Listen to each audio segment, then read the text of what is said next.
Present by Mathli Tips.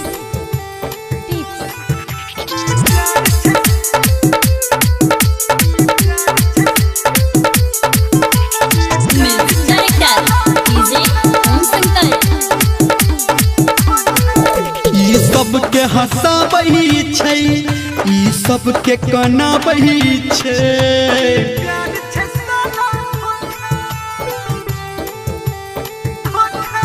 ई सबके हंसाबही छै, ई सबके कनाबही छै। जब दिल कियो लगल कई दिल के दुखाबही छै। आ सब कुछ खत्म करे छै, दर्द छै अनोखा। ई प्यार छै साला धोखा।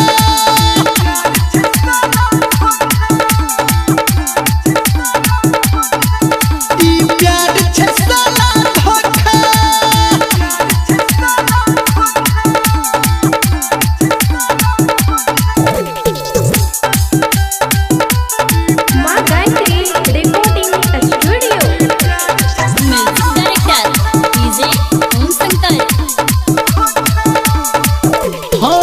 पहिले लड़ई छै नजरिया चहन उड़ा के ई भितरिया।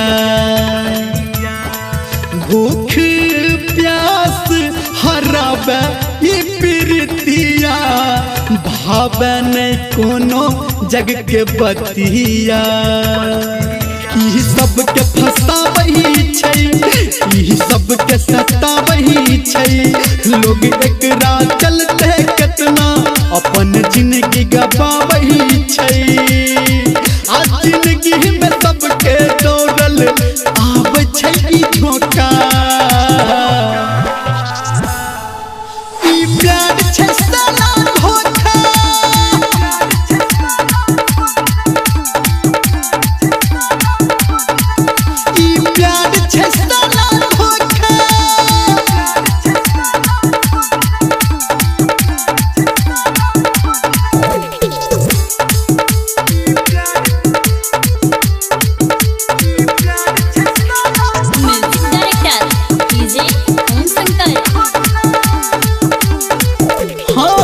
जहाँ गली जागल सबके कटे छै रतिया, बुझे नहीं केकरो कियो बतिया। सच गावे धर्मेंद्र निर्मलिया, जब से छूटल छै संगतिया। ई सबके बजाबही छै, ई सबके देखाबही छै। राही कर बादल तो सबके ओहिना समझाबही छै। असंभर के केकरो नहीं रे मिलतहु मौका।